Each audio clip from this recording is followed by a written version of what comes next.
ਹਾਲ ਹੀ 'ਚ ਆਪਾਂ ਦੇਖਿਆ ਕਿ ਲੋਕਡਾਊਨ ਸੀ ਤਾਂ ਸਭ ਤੋਂ ਜ਼ਿਆਦਾ ਇੱਕ ਵੱਡਾ ਖਮਿਆਜ਼ਾ ਇਹਦਾ ਇੰਡਸਟਰੀ ਨੂੰ ਭੁਗਤਣਾ ਪਿਆ। ਤਾਂ ਕਿੱਦਾਂ ਉਹ ਸਾਰੀ ਚੀਜ਼ ਰਿਕਵਰ ਹੋ ਪਾਏਗੀ?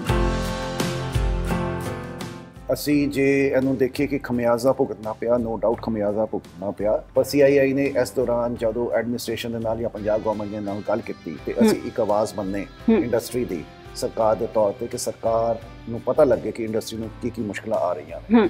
ਉਸ ਦੌਰਾਨ CII ਨੇ ਇੱਕ ਬਹੁਤ ਵੱਡਾ ਰੋਲ ਅਦਾ ਕੀਤਾ ਜਿਹਦੇ ਵਿੱਚ ਆਪਣੀਆਂ ਮੁਸ਼ਕਲਾਂ ਅਸੀਂ ਲੈ ਕੇ ਗਏ ਸਰਕਾਰ ਕੋਲ, ਔਰ ਸਰਕਾਰ ਜਿੱਥੇ ਜਿੱਥੇ ਹੋ ਸਕਦਾ ਹੈ ਐਮਰਜੈਂਸੀ ਮੀਨਸ ਲੈ ਕੇ ਜਿੱਥੇ ਜਿੱਥੇ ਕਲੀਅਰੈਂਸ ਮਿਲ ਸਕਦੀ ਸੀਗੀ ਔਰ ਜੋ ਹੈਲਪ ਹੋ ਸਕਦੀ ਸੀ ਉਹ ਸਰਕਾਰ ਨੇ ਕੀਤੀ ਸਾਡੀ।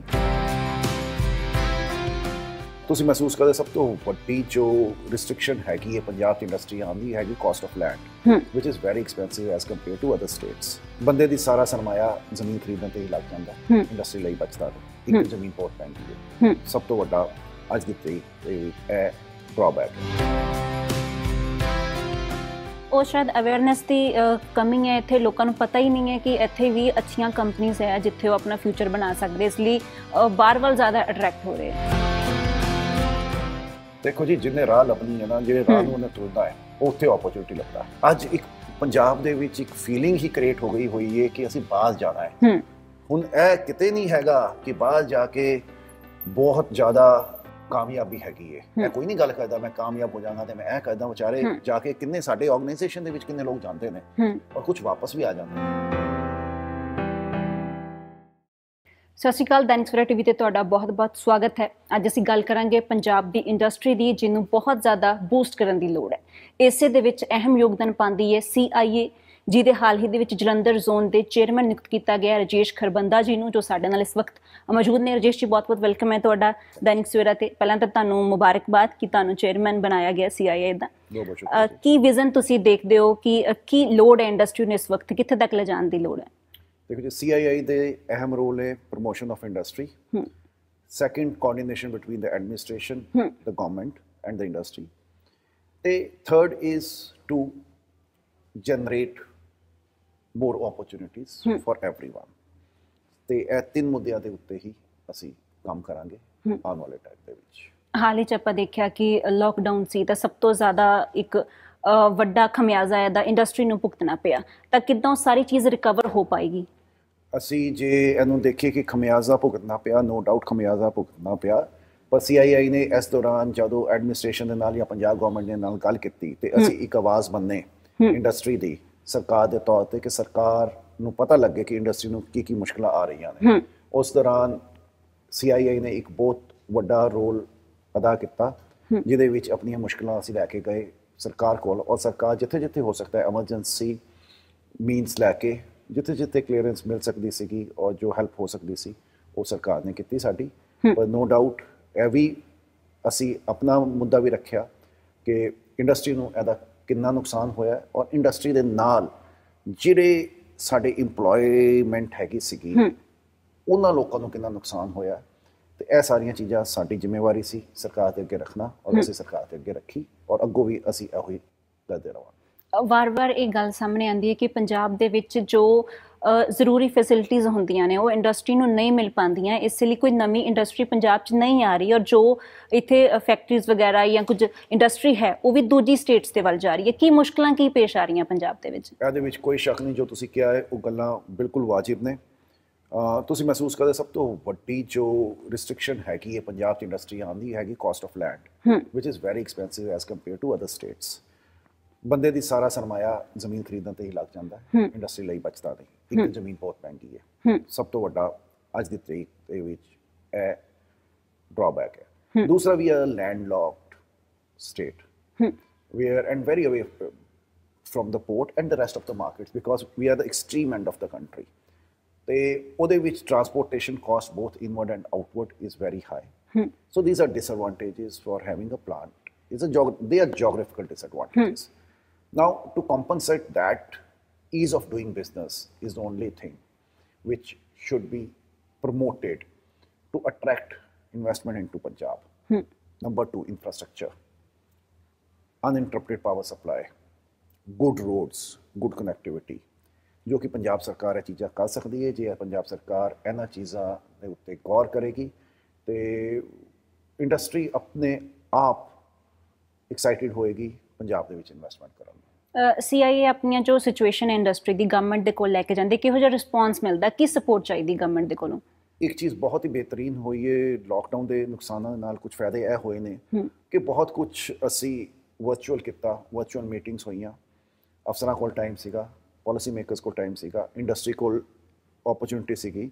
ਨਹੀਂ ਤੇ ਸਾਨੂੰ ਸ਼ਹਿਰਾਂ, ਛੋਟੇ ਸ਼ਹਿਰਾਂ ਦੇ ਵਿੱਚੋਂ ਟਰੈਵਲ ਕਰਨਾ ਪੈਂਦਾ ਸੀ, Delhi, Chandigarh, for every small meeting. ਉਹ ਮੀਟਿੰਗਸ ਜਦੋਂ ਵਰਚੁਅਲ ਹੋਣੀਆਂ ਸ਼ੁਰੂ ਹੋਈਆਂ, ਸਾਡੀ ਇੰਟਰੈਕਸ਼ਨ ਵਧੀ ਔਰ ਸਾਨੂੰ ਵੀ ਮਹਿਸੂਸ ਹੋਇਆ ਕਿ ਸਾਡੀ ਸੁਣਵਾਈ ਹੈਗੀ ਹੈ। ਐਸਾ ਨਹੀਂ ਕਿ ਅਫਸਰ ਜਾਂ ਸਰਕਾਰ ਗੱਲ ਸੁਣਨ ਨੂੰ ਰਾਜੀ ਨਹੀਂ ਹੈਗੇ, ਉਹ ਸਾਨੂੰ, ਅਸੀਂ ਆਪਣੀਆਂ ਮੁਸ਼ਕਲਾਂ ਲੈ ਕੇ ਜਾਈਏ ਤੇ ਸਾਨੂੰ ਪੋਜ਼ਿਟਿਵ ਰਿਸਪੌਂਸ ਮਿਲਦੀ ਹੈ ਉੱਥੇ, ਤੇ ਉਹਦੇ ਵਿੱਚ ਸਾਡੀ ਇੰਟਰੈਕਸ਼ਨ ਵਧਦੀ ਹੈ ਔਰ ਸਾਨੂੰ ਇਹ ਮਹਿਸੂਸ ਹੋਇਆ ਹੈ ਕਿ ਜੇ ਅਸੀਂ ਆਪਣੇ ਜੈਨੂਅਨ ਇਸ਼ੂਜ਼ ਲੈ ਕੇ ਜਾਂਦੇ ਹਾਂ ਸਾਡੀ ਸੁਣਵਾਈ ਹੁੰਦੀ ਹੈ। ਵੱਡੀਆਂ ਇੰਡਸਟਰੀਜ਼ ਦੀ ਸੁਣਵਾਈ ਕਾਫੀ ਹੱਦ ਤੱਕ ਹੁੰਦੀ, ਪਰ ਜਿਹੜੀ ਸਮਾਲ ਸਕੇਲ ਇੰਡਸਟਰੀ ਆ ਜਾਂ ਨਵੇਂ ਜਿਹੜੇ ਨੌਜਵਾਨ ਆ ਸਟਾਰਟਅਪਸ ਲੈ ਕੇ ਆ ਰਹੇ ਆ, ਕਿ ਉਹਨਾਂ ਦੇ ਆਈਡੀਆ ਨੂੰ ਉਹਨਾਂ ਮਹੱਤਵ ਦਿੱਤਾ ਜਾਂਦਾ ਸਰਕਾਰ ਦੇ ਵੱਲੋਂ? ਉਹਨਾਂ ਨੂੰ ਕਿਹੋ ਜਿਹੀਆਂ ਪ੍ਰੋਬਲਮਸ ਫੇਸ ਕਰਨੀਆਂ ਪੈਂਦੀਆਂ ਜੇ ਕੋਈ ਨੌਜਵਾਨ ਅੱਜ ਉੱਠ ਕੇ ਕੋਈ ਨਵਾਂ ਆਈਡੀਆ ਲੈ ਕੇ ਕੁਝ ਨਵਾਂ ਸ਼ੁਰੂ ਕਰਨਾ ਚਾਹੁੰਦਾ? CIA ਦਾ ਇੱਕ ਵਿੰਗ ਹੈਗਾ ਸਟਾਰਟਅਪ ਲਈ, ਉਹਦੇ ਵਿੱਚ 2 ਮੈਂਬਰ ਅਸੀਂ ਰੱਖਾਂਗੇ ਔਰ ਇਹ ਤੁਹਾਡਾ ਬਿਲਕੁਲ ਸਹੀ ਪੁਆਇੰਟ ਹੈ ਕਿ ਉਹਨਾਂ ਲਈ MSME ਲਈ ਨਹੀਂ ਸੋਚਿਆ ਜਾ ਰਿਹਾ। ਇਸ ਤਰ੍ਹਾਂ ਨਹੀਂ ਹੈਗਾ, MSME ਨੂੰ ਇੱਕ ਪਲੇਟਫਾਰਮ, ਕੰਬਾਈਨਡ ਯੂਨਾਈਟਿਡ ਪਲੇਟਫਾਰਮ ਨਹੀਂ ਹੈਗਾ ਜਿੱਥੇ ਕਿ ਆਵਾਜ਼ ਸਾਂਝੀ ਕਰ ਸਕਣ। ਸਪੋਰਟਸ ਵਾਲੇ ਅਲੱਗ ਗੱਲ ਕਰਦੇ ਨੇ, ਹੈਂਡ ਟੂ ਵਾਲੇ ਅਲੱਗ ਗੱਲ ਕਰਦੇ ਨੇ, ਰਬਰ ਵਾਲੇ ਅਲੱਗ ਗੱਲ ਕਰਦੇ ਨੇ, ਟਾਇਰ ਟਿਊਬ ਵਾਲੇ ਅਲੱਗ ਗੱਲ ਕਰਦੇ ਨੇ। ਇੱਕ ਕੰਬਾਈਨਡ ਫਰੰਟ ਜਦੋਂ ਬਣਾਉਣੇ, ਮੁਸ਼ਕਲਾਂ ਸਾਰੀਆਂ ਨੇ ਸਾਂਝੀਆਂ ਨੇ, ਪ੍ਰੋਬਲਮ ਸਾਰੀਆਂ ਦੀਆਂ ਸੇਮ ਨੇ, ਪਰ ਅਸੀਂ ਇੱਕ ਬੜੇ ਛੋਟੇ ਜਿਹੇ ਗਰੁੱਪ ਬਣਾ ਕੇ ਜਦੋਂ ਜਾਂਦੇ ਹਾਂ ਤੇ ਸਾਨੂੰ ਉਨਾ ਜ਼ਿਆਦਾ ਅਹਿਮੀਅਤ ਨਹੀਂ ਮਿਲਦੀ। ਪਰ ਜਦੋਂ ਅਸੀਂ ਇਕੱਠੇ ਹੋ ਕੇ ਜਾਵਾਂਗੇ ਅੰਡਰ CII ਬੈਨਰ, ਉਹੀ ਪ੍ਰੋਬਲਮ ਨੂੰ ਜਦੋਂ ਦੇਖਿਆ ਜਾਏਗਾ ਕਿ ਐਨੀ ਇੰਡਸਟਰੀ ਐਨੀ ਇੰਪਲੋਇਮੈਂਟ ਦੇ ਰਹੀ ਹੈ ਤੇ ਉਹਨਾਂ ਲਈ ਕੁਝ ਕਰੀਏ ਤੇ ਡੈਫੀਨੇਟਲੀ ਜ਼ਰੂਰ ਸੁਣਵਾਈ ਹੋਏਗੀ। ਔਰ ਕਿਤੇ ਨਾ ਕਿਤੇ ਕੋਆਰਡੀਨੇਸ਼ਨ ਦੀ ਜ਼ਰੂਰਤ ਹੈ ਇੰਡਸਟਰੀ ਨੂੰ ਵੀ, ਕਿ ਅਸੀਂ ਇੱਕ ਕਾਮਨ ਫਰੰਟ ਲੈ ਕੇ ਆਪਣੀਆਂ ਮੁਸ਼ਕਲਾਂ ਨੂੰ ਸਾਂਝੀਆਂ ਤੌਰ ਤੇ ਪ੍ਰੈਜ਼ੈਂਟ ਕਰੀਏ। MSME ਇੱਕ ਯੂਨਿਟ ਛੋਟਾ ਹੈ, ਪਰ ਜਦੋਂ ਇਕੱਠੀ ਹੋ ਜਾਂਦੀ ਹੈ ਉਹ ਬਹੁਤ ਵੱਡੇ contributor to the economy, not only in Punjab but all over India. When these points are put across ਕਿ ਅਸੀਂ collectively we are a big employer.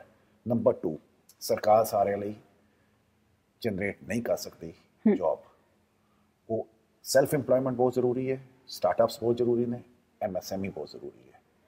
ਇਹ ਪਾਲਿਸੀ ਮੇਕਰਸ ਰਿਅਲਾਈਜ਼ ਕਰਦੇ ਨੇ ਔਰ ਦਿਲੋਂ ਚਾਹੁੰਦੇ ਨੇ ਕਿ ਇਹ ਚੀਜ਼ਾਂ ਹੋਣ ਤੇ ਅਸੀਂ ਕਲੈਕਟਿਵਲੀ ਸਾਰੇ ਉਹਦੇ ਲਈ ਕੰਮ ਕਰਾਂਗੇ। ਤੁਸੀਂ ਖਾਸ ਤੌਰ ਤੇ ਸਪੋਰਟਸ ਇੰਡਸਟਰੀ ਨਾਲ ਜੁੜੇ ਹੋਏ ਹੋ। ਜਲੰਧਰ ਦੀ ਸਪੋਰਟਸ ਇੰਡਸਟਰੀ ਕਿਸੇ ਇੰਟਰੋਡਕਸ਼ਨ ਦੀ ਮੁਹਤਾਜ ਤਾਂ ਨਹੀਂ ਆ, ਲੇਕਿਨ ਸ਼ਾਇਦ ਜੇ ਸਭ ਕੁਝ ਠੀਕ ਹੁੰਦਾ, ਫੁੱਲ ਸਪੋਰਟ ਗਵਰਨਮੈਂਟ ਦੀ, ਪ੍ਰਸ਼ਾਸਨ ਦੀ ਮਿਲੇ ਤਾਂ ਇੰਟਰਨੈਸ਼ਨਲ ਲੈਵਲ ਦੇ ਉੱਪਰ ਹੋਰ ਜ਼ਿਆਦਾ ਇਸ ਨੂੰ ਵੱਡਾ ਕੀਤਾ ਜਾ ਸਕਦਾ। ਇਸ ਗੱਲ ਨਾਲ ਸਹਿਮਤ ਹੋ ਤੁਸੀਂ? ਮੈਂ ਜੀ ਅੱਜ ਦੀ ਕੁਰਸੀ ਤੇ ਬੈਠਾ ਹਾਂ, ਮੈਂ ਇਕੱਲੀ ਸਪੋਰਟਸ ਇੰਡਸਟਰੀ ਦੀ ਗੱਲ ਨਹੀਂ ਕਰਾਂਗਾ, ਮੈਂ ਸਾਰਿਆਂ ਦੀ ਸਾਂਝੀ ਗੱਲ ਕਰਾਂਗਾ। This is true not only for sports industry. ਜੇ ਜਿੰਨੀ ਜ਼ਿਆਦਾ ਸਪੋਰਟ ਮਿਲੇਗੀ, ਅਗਰ ਅਸੀਂ ਪ੍ਰਾਇੋਰਟੀ ਤੇ ਰੱਖੀਏ ਇੰਡਸਟਰੀ ਨੂੰ, ਔਰ ਸਾਰੀ ਇੰਡਸਟਰੀਆਂ ਕਾਬਲ ਨੇ, ਅਸੀਂ ਪੰਜਾਬੀ ਇੰਨੇ ਕਾਬਲ ਹੈਗੇ ਆ ਕਿ ਅਸੀਂ ਆਪਣੇ ਆਪ ਨੂੰ ਇੰਟਰਨੈਸ਼ਨਲ ਸਿਨੈਰੀਓ ਦੇ ਵਿੱਚ ਆਪਣੀ ਠੁੱਕ ਬਣਾਈਏ, ਆਪਣਾ ਰੁਤਬਾ ਕਾਇਮ ਕਰੀਏ। ਔਰ ਇਹ ਸਾਰੀ ਇੰਡਸਟਰੀਆਂ, ਚਾਹੇ ਹੈਂਡ ਟੂਲ ਹੈ, ਸਪੋਰਟਸ ਹੈ, ਸਰਜੀਕਲ ਹੈ, ਸਾਈਕਲ ਇੰਡਸਟਰੀ ਲੁਧਿਆਣੇ ਦੀ ਦੇਖੋ, ਉਹ ਵੀ ਆਟੋਮੋਬਾਈਲ ਇੰਡਸਟਰੀ ਹੈਗੀ ਹੈ। ਅਸੀਂ ਜਿਹੜਾ ਨਾਮ ਲਈਏ, food processing is something which is like coming up very aggressively. Machines, tools. So we have a lot of opportunities. All the industry have equal amount of opportunities. ਜੇ ਆਪਾਂ ਗੱਲ ਕਰੀਏ ਕਿ ਅਗਲੇ ਕੁਝ ਸਾਲਾਂ ਦੇ ਵਿੱਚ ਤੁਸੀਂ ਇੰਡਸਟਰੀ ਨੂੰ ਕਿੱਥੇ ਦੇਖਦੇ ਹੋ? ਪੰਜਾਬ ਦੇ ਵਿੱਚ ਕਿਹੋ ਜਿਹੀ ਇੰਡਸਟਰੀ ਨੂੰ ਲਿਆਉਣ ਦੀ ਜ਼ਰੂਰਤ ਹੈ ਔਰ ਇਹਦੀ ਗਰੋਥ ਕਿੰਨੀ ਕੁ ਹੋ ਸਕਦੀ ਹੈ? ਇੱਕ ਨੈਚੁਰਲ ਪ੍ਰੋਸੈਸ ਹੈ, mini and micro middle scale ਤੇ ਆ, ਜੋ ਮੀਡੀਅਮ ਇੰਡਸਟਰੀ ਹੈ ਉਹ ਹਾਈ ਸਕੇਲ ਤੇ ਜਾਏ ਔਰ ਉਹ ਹੋਰ ਉੱਤੇ ਵਧੇ। ਇੱਕ ਗ੍ਰੈਜੂਅਲ ਪ੍ਰੋਸੈਸ ਕਾਇਮ ਹੋਣਾ ਚਾਹੀਦਾ ਹੈ। ਇਨਸੈਂਟਿਵਸ ਹੈਗੇ ਨੇ ਪਹਿਲੇ ਜੋ ਪੁਰਾਣੇ ਟਾਈਮ ਤੇ ਮਿਲਦੇ ਸੀ ਮਾਈਕਰੋ ਨੂੰ, ਮਿਨੀ ਜਾਂ ਮੀਡੀਅਮ ਇੰਡਸਟਰੀ ਨੂੰ, ਉਹ ਸਰਕਾਰ ਨਹੀਂ ਕੰਟੀਨਿਊ ਕਰ ਸਕਦੀ। ਜੇ ਅਸੀਂ ਕਹੀਏ ਕਿ subsidies, it is not possible, we have to understand that. ਇੱਕ ਲੈਵਲ ਤੱਕ ਸਰਕਾਰ ਸਪੋਰਟ ਕਰ ਸਕਦੀ, ਉਸ ਤੋਂ ਬਾਅਦ ਸਾਨੂੰ ਸਪੋਰਟ ਆਪੇ ਕਰਨਾ ਪਏਗਾ। ਸਾਡਾ ਇੱਕ ਅਹਿਮ role as a industry is forever progressive. ਮੈਂ ਨਹੀਂ ਮੀਡੀਅਮ ਰਹਿਣਾ ਚਾਹੁੰਦਾ, ਮੈਂ ਲਾਰਜ ਬਣਨਾ ਚਾਹੁੰਦਾ ਹਾਂ। ਮੈਂ ਨਹੀਂ ਸਮਾਲ ਰਹਿਣਾ ਚਾਹੁੰਦਾ, ਮੈਂ ਮੀਡੀਅਮ ਬਣਨਾ ਚਾਹੁੰਦਾ ਹਾਂ। ਅਗਰ ਇਹ ਅਸੀਂ ਸ਼ੁਰੂ ਕਰੀਏ, ਜਿੰਨੀ ਜਗ੍ਹਾ ਅਸੀਂ ਕ੍ਰੀਏਟ ਕਰਾਂਗੇ ਥੱਲੇ, ਉੱਥੇ ਹੋਰ ਨਵੇਂ ਬੱਚਿਆਂ ਦੀ, ਨਵੇਂ ਇੰਟਰਪ੍ਰਾਈਜ਼ਸ, ਨਵੇਂ ਲੋਕਾਂ ਦੀ ਜਗ੍ਹਾ ਬਣਦੀ ਰਹੇਗੀ। So it has to be a progressive thought process. ਹਰ ਇੱਕ ਨੂੰ ਇੱਕ ਲੈਵਲ ਉੱਤੇ ਜਾਣਾ ਹੈ, ਇਸ ਤਰ੍ਹਾਂ ਹੀ ਇੰਡਸਟਰੀ ਤਰੱਕੀ ਕਰੇਗੀ। This is simple and straight ਕਿ ਅੱਜ ਮੈਂ ਇਹ ਨਾ ਦੇਖਾਂ ਕਿ ਮੇਰੇ ਸ਼ਹਿਰ ਦੇ ਵਿੱਚ ਮੇਰੇ ਤੋਂ ਉੱਤੇ ਕੋਈ ਹੈਗਾ ਕਿ ਨਹੀਂ। ਅਸੀਂ ਦੇਖੀਏ ਪੰਜਾਬ ਸਟੇਟ, ਹਿੰਦੁਸਤਾਨ ਔਰ ਇੰਟਰਨੈਸ਼ਨਲੀ ਜਦੋਂ ਅਸੀਂ ਕੰਪੀਟੀਸ਼ਨ ਆਪਣਾ ਲੈਵਲ ਸ਼ਿਫਟ ਕਰ ਲੈਂਦੇ ਆ, ਅਸੀਂ ਆਪਣੀ ਸੋਚ ਨੂੰ ਬਦਲ ਦਿੰਦੇ ਆ, ਆਪਣੇ ਸ਼ਹਿਰ ਦੇ ਵਿੱਚੋਂ ਨਿਕਲ ਕੇ ਅਸੀਂ ਸਟੇਟ ਲੈਵਲ ਤੇ ਜਾਂ ਨੈਸ਼ਨਲ ਲੈਵਲ ਤੇ ਆਪਣੀ ਸੋਚ ਨੂੰ ਲੈ ਜਾਂਦੇ ਆ, ਤੇ ਅਸੀਂ ਆਪੇ ਗਰੋ ਕਰਾਂਗੇ। ਸਾਡੇ ਕੋਲ ਬੈਟਰ ਐਗਜ਼ਾਮਪਲ ਨੇ, ਔਰ CIA ਓਪਰਚੁਨਿਟੀ ਪ੍ਰੋਵਾਈਡ ਕਰਦੀ ਹੈ ਕਿ ਸਮਾਲ ਐਂਡ ਮੀਡੀਅਮ ਇੰਟਰਪ੍ਰਾਈਜ਼ਸ ਨੂੰ ਲਾਰਜਰ ਆਰਗੇਨਾਈਜੇਸ਼ਨ ਦੇ ਵਿੱਚ ਲੈ ਕੇ ਜਾਏ, ਉਹਨਾਂ ਦੀਆਂ ਬੈਸਟ ਪ੍ਰੈਕਟਿਸਿਸ ਦਾ ਇੰਟਰੋਡਕਸ਼ਨ ਦੇਵੇ, ਉਹਨਾਂ ਨੂੰ ਮੈਂਟੋਰਸ਼ਿਪ ਦੇਵੇ। ਜਿਹੜੇ ਕਾਮਯਾਬ ਲੋਕ ਨੇ ਉਹ ਸਾਨੂੰ ਦੱਸਣ ਕਿ ਅਸੀਂ ਕਿਸ ਤਰ੍ਹਾਂ ਕਾਮਯਾਬ ਹੋਏ, ਤੁਹਾਡੇ 'ਚ ਕੀ ਕਮੀਆਂ ਨੇ, ਜਾਂ ਤੁਸੀਂ ਕਿਸ ਤਰ੍ਹਾਂ ਹੋਰ ਬਿਹਤਰ ਕਰ ਸਕਦੇ ਹੋ ਇੰਟਰਨੈਸ਼ਨਲ ਲੈਵਲ 'ਤੇ ਜਾਣ ਦਾ। ਇਹ ਸਾਰੀਆਂ ਚੀਜ਼ਾਂ CII ਦਾ ਰੋਲ ਹੈਗਾ ਹੈ, ਔਰ CII ਪ੍ਰੋਵਾਈਡ ਕਰਦੀ ਰਹੀ ਹੈ ਔਰ ਅੱਗੋਂ ਵੀ ਕਰਦੀ ਰਹੇਗੀ। And that is our first role is ਕਿ we should look upon most successful businesses in Ludhiana who have made Punjabis proud। ਤੇ ਪਹਿਲੇ ਤੇ ਗੋਲ ਸਾਡਾ ਉਹ ਹੋਣਾ ਚਾਹੀਦਾ ਸੀ ਅਸੀਂ ਉਹਨੇ ਵੱਡੇ ਬਣੀਏ, ਫਿਰ ਉਸ ਤੋਂ ਬਾਅਦ ਅਸੀਂ ਨੈਸ਼ਨਲ ਲੈਵਲ ਤੇ ਜਾਈਏ, ਇੰਟਰਨੈਸ਼ਨਲ ਲੈਵਲ ਤੇ ਜਾਈਏ। ਔਰ ਸਾਨੂੰ ਲੁਧਿਆਣਾ ਔਰ ਪੰਜਾਬ CII ਦੀ ਪੂਰੀ ਸਪੋਰਟ ਹੈ ਕਿ that is the role we have in mind for Jalandhar industry, that we become big and as big if nothing more as big as Ludhiana in the coming years। ਇੱਕ ਆਪਾਂ ਰੀਸੈਂਟ ਕੁਝ ਸਾਲਾਂ ਦੇ ਵਿੱਚ ਦੇਖਿਆ ਕਿ ਜਿਹੜਾ ਯੂਥ ਆ, ਨੌਜਵਾਨ ਆ, ਉਹ ਇੱਥੋਂ ਛੱਡ ਕੇ ਬਾਹਰ ਜਾ ਕੇ ਕੰਮ ਕਰਨ ਲਈ ਤਿਆਰ ਹੈਗੇ। ਤਾਂ ਜਿਹੜਾ ਹੁਨਰ ਆ, ਜੇ ਉਹ ਇੱਥੇ ਰਵੇ ਤਾਂ ਇੰਡਸਟਰੀ ਨੂੰ ਵੀ ਫਾਇਦਾ ਹੋਏਗਾ, ਲੋਕ ਆਪਣੇ ਘਰ ਦੇ ਵਿੱਚ ਰਹਿ ਕੇ ਅੱਛੀਆਂ ਸੈਲਰੀਜ਼ ਲੈ ਸਕਣਗੇ, ਪਰ ਇਹ ਪੋਸੀਬਲ ਨਹੀਂ ਹੋ ਪਾ ਰਿਹਾ। ਕਿ ਲੋਕਾਂ ਨੂੰ ਸਮਝਾਉਣ ਦੀ ਜ਼ਰੂਰਤ ਹੈ ਕਿ ਸਾਡੇ ਕੋਲ ਬਹੁਤ ਕੁਝ ਹੈ, ਇੱਥੇ ਇੰਨੀਆਂ ਵੱਡੀਆਂ ਕੰਪਨੀਜ਼ ਨੇ, ਅੱਛੀਆਂ ਜੌਬਸ ਇੱਥੇ ਵੀ ਮਿਲ ਸਕਦੀਆਂ, ਬਟ ਲੋਕ ਇਸ ਨੂੰ ਨਜ਼ਰਅੰਦਾਜ਼ ਕਰਕੇ ਬਾਹਰ ਵਾਲੇ ਮੁਲਕਾਂ ਦਾ, ਫੋਰਨ ਦਾ ਉਧਰ ਨੂੰ ਰੁਝਾਨ ਵੱਧਦਾ ਜਾ ਰਿਹਾ। ਇਹਦਾ ਜੀ ਜਵਾਬ ਪਿਛਲੇ ਸਵਾਲ 'ਚ ਹੀ ਹੈਗਾ ਹੈ ਕਿ ਸਭ ਤੋਂ ਪਹਿਲੇ ਤਾਂ ਸਾਨੂੰ ਵੱਡਾ ਹੋਣਾ ਪਏਗਾ ਇੰਡਸਟਰੀ ਨੂੰ। ਅੱਜ ਇੱਕ MSME ਦਾ ਇੱਕ ਲਿਮਿਟੇਸ਼ਨ ਹੈ ਕਿੰਨੇ ਉਹ ਸੈਲਰੀ ਅਫੋਰਡ ਕਰ ਸਕਦੀ ਹੈ। ਉਹ ਆਪਣੀ ਫੈਮਿਲੀ ਦੇ ਵਿੱਚ ਹੀ 4 ਲੋਕ ਕੰਮ ਕਰਦੇ ਨੇ ਔਰ MSME ਇਸ ਤਰ੍ਹਾਂ ਹੀ ਬਣਦੀ ਹੈ, ਔਰ ਜਿਹੜੇ ਹੈਗੇ ਨੇ ਉਹ ਗਰਾਊਂਡ ਲੈਵਲ ਤੇ ਸਟਾਫ ਹੁੰਦਾ। As we grow our capacity to pay more emerges। ਸਾਨੂੰ ਇਹ ਵੀ ਲੋੜ ਪੈਂਦੀ ਹੈ ਕਿ ਜਿੰਨੇ ਅਸੀਂ ਬਿਹਤਰ ਟੈਕਨੋਲੋਜੀ ਅਡਾਪਟ ਕਰਦੇ ਆ, ਉਨੇ ਬਿਹਤਰ ਅਸੀਂ ਵਰਕਫੋਰਸ ਲੈ ਕੇ ਆਈਏ। ਸੋ ਦ ਥੰਬ ਰੂਲ ਇਜ਼ ਕਿ ਪਹਿਲੇ ਇੰਡਸਟਰੀ ਵੱਡੀ ਹੋਏ, ਜਿੰਨੀ ਵੱਡੀ ਹੋਏਗੀ ਉਹਨਾਂ ਦੀ ਮਜਬੂਰੀ ਹੋਏਗੀ। ਅੱਜ ਇੱਥੇ ਵੀ ਲੁਧਿਆਣੇ ਵੀ ਜਿੰਨੀ ਵੱਡੀ ਇੰਡਸਟਰੀ ਹੈ, ਸਾਡੇ ਵੀ we have people coming from all over India to work for us. ਤੇ ਇੱਕ ਐਗਜ਼ਾਮਪਲ ਹੈ ਕਿ ਓਪਰਚੁਨਿਟੀ ਹੈਗੀ ਹੈ। ਮੈਨੂੰ ਇੱਥੋਂ ਨਹੀਂ ਮਿਲੇ ਉਸ ਲੈਵਲ ਦੇ ਬੰਦੇ ਜਿਹੜੇ ਮੈਨੂੰ ਚਾਹੀਦੇ ਸੀ, ਤੇ ਮੈਨੂੰ ਬਾਹਰੋਂ ਦਿੱਲੀੋਂ ਜਾਂ ਚੇਨਈ ਤੋਂ ਜਾਂ ਉੜੀਸਾ ਤੋਂ ਜਾਂ ਕਲਕੱਤਾ ਤੋਂ ਆ ਕੇ ਸਾਡੇ ਨਾਲ ਜਾਂ ਉੱਤਰਾਖੰਡ ਤੋਂ ਕੰਮ ਕਰ ਰਹੇ ਨੇ। ਇੱਕ ਬੜੀ ਵਿਡੰਬਨਾ ਹੈ ਕਿ ਸਾਡੇ ਲੋਕ ਬਾਹਰ ਜਾ ਰਹੇ ਨੇ, ਦੂਜੇ ਲੋਕ ਇੱਥੇ ਆ ਰਹੇ ਨੇ। ਅਸੀਂ ਚਾਹੇ ਐਜੂਕੇਟਿਡ ਕਲਾਸ, ਇੰਜੀਨੀਅਰਸ, MBAs ਸਾਡੇ ਕੋਲ ਉੱਤਰਾਖੰਡ ਤੋਂ ਆ ਰਹੇ ਨੇ, ਰਾਜਸਥਾਨ ਤੋਂ ਆ ਰਹੇ ਨੇ, ਉੜੀਸਾ ਤੋਂ ਆ ਰਹੇ ਨੇ, ਤਾਮਿਲਨਾਡੂ ਤੋਂ ਆ ਰਹੇ ਨੇ। ਤੇ ਕਿਤੇ ਨਾ ਕਿਤੇ ਉਹ ਗੈਪ ਹੈਗਾ ਹੈ ਸਾਡੇ ਆਪਣੇ ਯੂਥ ਦੇ ਵਿੱਚ ਕਿ ਇੱਥੇ ਓਪਰਚੁਨਿਟੀ ਨਹੀਂ ਹੈਗੀ, ਇੱਥੇ ਓਪਰਚੁਨਿਟੀ ਹੈਗੀ ਹੈ। ਉਹ ਸ਼ਾਇਦ ਅਵੇਅਰਨੈਸ ਦੀ ਕਮੀ ਹੈ ਇੱਥੇ, ਲੋਕਾਂ ਨੂੰ ਪਤਾ ਹੀ ਨਹੀਂ ਹੈ ਕਿ ਇੱਥੇ ਵੀ ਅੱਛੀਆਂ ਕੰਪਨੀਆਂ ਹੈ ਜਿੱਥੇ ਉਹ ਆਪਣਾ ਫਿਊਚਰ ਬਣਾ ਸਕਦੇ, ਇਸ ਲਈ ਬਾਹਰ ਵੱਲ ਜ਼ਿਆਦਾ ਅਟਰੈਕਟ ਹੋ ਰਹੇ ਆ। ਦੇਖੋ ਜੀ, ਜਿੰਨੇ ਰਾਹ ਲੱਭਣੀ ਹੈ ਨਾ, ਜਿਹੜੇ ਰਾਹ ਨੂੰ ਉਹਨੇ ਤੁਰਦਾ ਹੈ, ਉਹ ਉੱਥੇ ਓਪਰਚੁਨਿਟੀ ਲੱਭਦਾ ਹੈ। ਅੱਜ ਇੱਕ ਪੰਜਾਬ ਦੇ ਵਿੱਚ ਇੱਕ ਫੀਲਿੰਗ ਹੀ ਕ੍ਰੀਏਟ ਹੋ ਗਈ ਹੋਈ ਹੈ ਕਿ ਅਸੀਂ ਬਾਹਰ ਜਾਣਾ ਹੈ।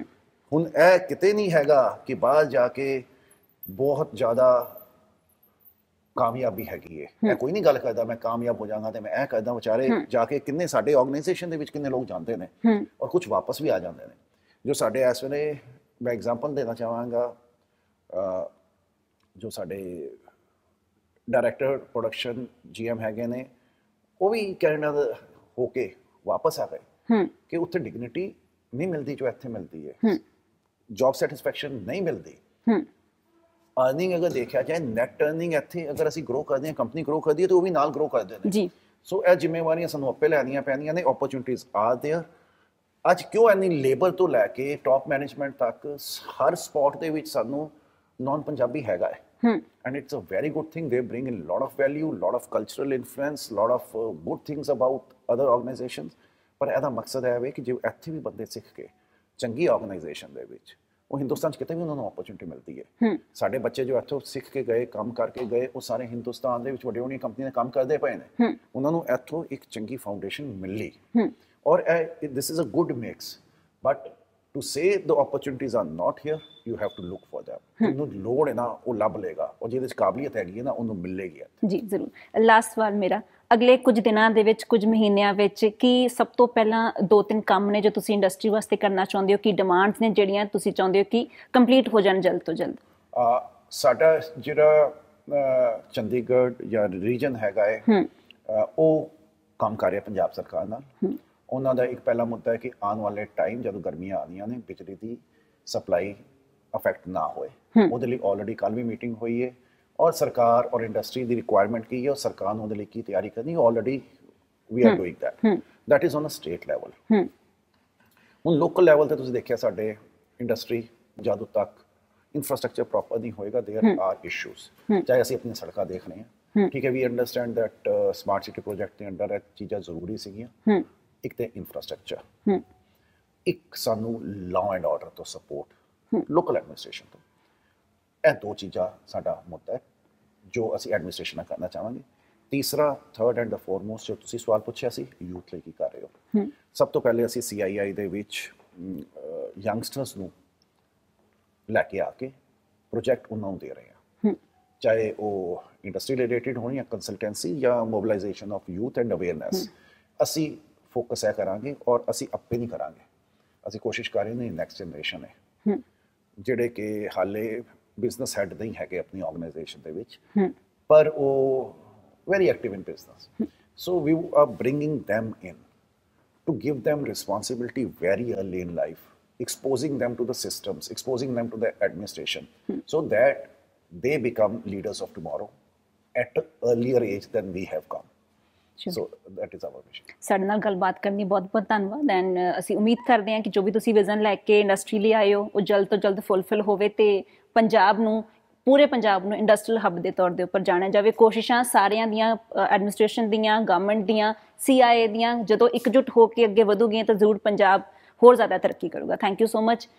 ਕੈਮਰਾਮੈਨ ਗੁਲਸ਼ਨ ਦੇ ਨਾਲ Harman here, Dainik Savera TV, Jalandhar. All world open challenge 17 time gold medalist Miyan Rafiq Mohammad, पंडित, मौलवी, बेगम, तांत्रिक, इन्हां चोरा ठग्गां तो सावधान। स्पेशलिस्ट वशीकरण, सट्टा नंबर, लव मैरिज, पति पत्नी च अनबन, विदेश च पक्का होना, कारोबार दा ना चलना, सिर्फ 31 घंटियां विच समाधान। Free free free Miyan Rafiq Mohammad. Mobile 84 374 94 647, 84 374 94 648। World famous Baba Salim Khan 21 बार गोल्ड मेडलिस्ट। सारियां थावां तो निराश ते मायूस होने वाले एक बार फोन जरूर करो, जिवें चाहोगे उवें होएगा। It's my promise, immediately result, open challenge. इल्मां दे माहिर A to Z समस्यावां दा फोन ते घर बैठे करवाओ हल। वशीकरण ते मुठ करनी, लव मैरिज, सौतन ते दुश्मन तो छुटकारा, पक्का काम पक्का हल, 101% दी गारंटी, अष्टाम पेपर समेत। सब तो पहला काम करन दा वादा, नौकरी, प्रमोशन, कारोबार च परेशानी, घर च झगड़ा, कोर्ट केस, तलाक, प्रॉपर्टी झगड़ा, पति पत्नी च अनबन, जादू टोना, मनमोहनी वशीकरण करवाओ जा तुड़वाओ, रुस्से नूं मनाउणा। हुणे कॉल करो बाबा सलीम खान 98 199 37 467।